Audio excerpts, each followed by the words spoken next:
ایک شخص تیزی سے گھر میں داخل ہوتا ہے اور بیڈ پر لیٹی ہوئی عورت کو اپنی بیوی سمجھ کر رومانس کرنے لگتا ہے۔ اندھیرا ہوتا ہے، اچانک آواز آتی ہے، جیجا جی آپ کی بیوی نہیں ہوں، میں آپ کی سالی ہوں رادھا۔ جیجا جی اب کہاں کی رادھا، جب گھس گیا آدھا۔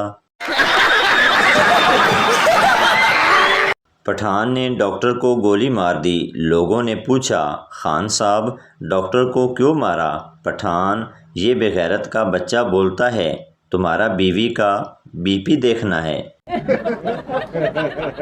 آج پورا انتظام کر کے شادی پہ گیا تھا کہ آج تو کسی لڑکی کے دوپٹے میں گھڑی اٹکے ہی اٹکے، لیکن ایک بابا جی کی دھوتی میں اٹک گئی، اتو پھر لتر کھا کے واپس آ گیا۔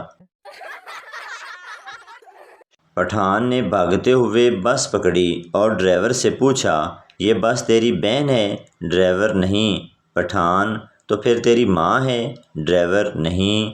پٹھان تو پھر چڑھنے کیوں نہیں دے رہا؟ آج میں نے گھر والوں سے کہا سردیاں آ گئی ہیں، میرے سے اکیلا نہیں سویا جاتا، تو گھر والوں نے کہا کوئی بات نہیں، دادا جی کے ساتھ سو جاؤ۔ سائیکالوجی کا پریکٹیکل ہو رہا تھا، پروفیسر نے ایک چوہے کے لیے ایک طرف کیک اور دوسری طرف چوہیا رکھ دی، چوہا فوراً کیک کی طرف لپکا، دوسری دفعہ کیک کو بدل کر روٹی رکھی تو چوہا پھر سے روٹی کی طرف لپکا۔ اس طرح کافی دفعہ مختلف کھانے بدل بدل کر دیے، مگر چوہا ہر دفعہ کھانے کی طرف ہی بھاگا۔ پروفیسر بس ثابت ہو گیا کہ بھوک ہی سب سے بڑی طاقت ہے۔ اتنے میں آخری بینچ سے پپو کی آواز آئی، سر ایک دفعہ چوہیا بدل کر دیکھ لیں، ہو سکتا ہے یہ اس کی بیوی ہو۔ رات کو پڑوسی کے گھر سے شور کی آواز آئی، چور چور۔ پٹواری جلدی سے اٹھ کر بولا گلاب دیاں پتیاں کھڑو، میاں صاحب واپس آ گئے نے۔ پٹھانوں کے گھر قیمے والے کریلے بنانے لگے تو ان کو دھاگے سے باندھ کر فرائی کیا اور کھانے بیٹھ گئے۔ پٹھانوں کے دادا جی نے دھاگے سمیت ہی کریلے کھا لیے۔ جب واش روم میں گیا تو ساتھ ساتھ دھاگا بھی نکل رہا تھا۔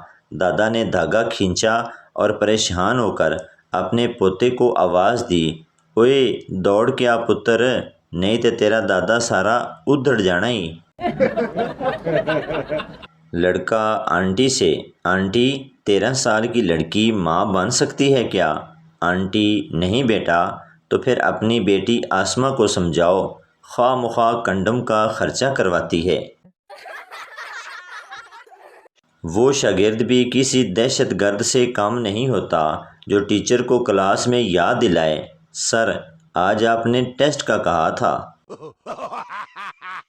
سردار ماں جی مجھے بینک میں نوکری مل گئی ہے، وہ کہتے ہیں کہ یہاں پر مجھے گھر والا ہی ماحول ملے گا۔ ماں آئے ہائے ادھر بھی برتن ہی مانجے گا۔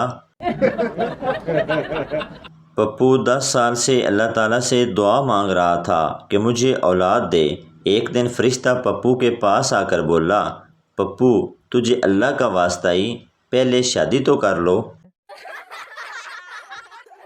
ایک شیخ نے ایکس رے کروائے، ڈاکٹر آپ کے ایکس رے میں آپ کی ہڈی ٹوٹی ہوئی ہے۔ شیخ چلو شکر ہے ایکس رے میں ہی ٹوٹی ہے، اگر اصل میں ٹوٹی ہوتی تو کافی خرچہ ہوتا۔ بچہ ماں سے، ماں یہ حاملہ کیا ہوتا ہے؟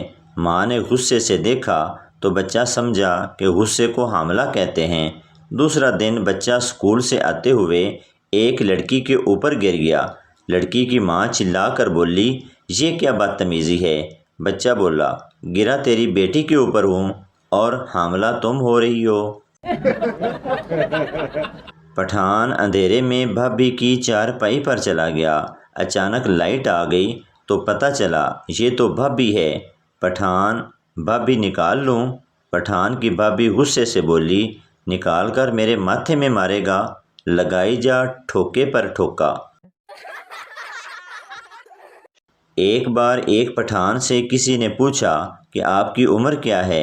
پٹھان بولا 18 سال۔ 10 سال بعد پھر اس نے عمر کے بارے میں پوچھا، پٹھان نے پھر وہی 18 سال بتائی۔ اس پر وہ آدمی بولا، خان صاحب 10 سال پہلے بھی آپ 18 سال کے تھے اور آج بھی؟ پٹھان نے کہا، پٹھان کی ایک ہی زبان ہوتی ہے۔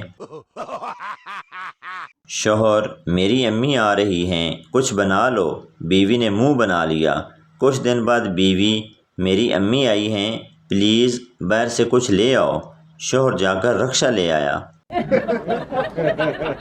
پپو، میں اپنی گرل فرینڈ کو کیا دوں؟ بابا، وہ دکھتی کیسی ہے؟ پپو، بہت خوبصورت، سمارٹ، نازک پری۔ بابا، میرا زونگ والا نمبر دے دو بیٹا۔ بیوی نے کہا، آخر عورت کیا کیا سنبھالے؟ تمہارے بچے سنبھالے، تمہارے ماں باپ کو سنبھالے، یا تمہارا گھر سنبھالے؟ مرد نے بڑے سکون سے جواب دیا کہ عورت صرف اپنی زبان سنبھالے، باقی سب اپنے آپ سنبھل جائے گا۔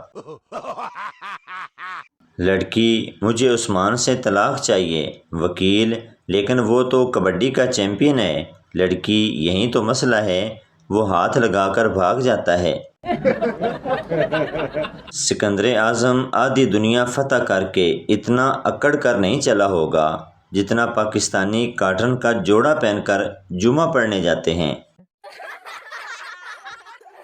تو دوستو، یہ تھی ہماری آج کی ویڈیو۔ امید کرتا ہوں آپ کو اچھی لگی ہوگی، تو چینل کو سبسکرائب، لائک ضرور کر دیں تاکہ ہر نئی آنے والی اس طرح کی مزاحیہ ویڈیو آپ تک پہنچتی رہے۔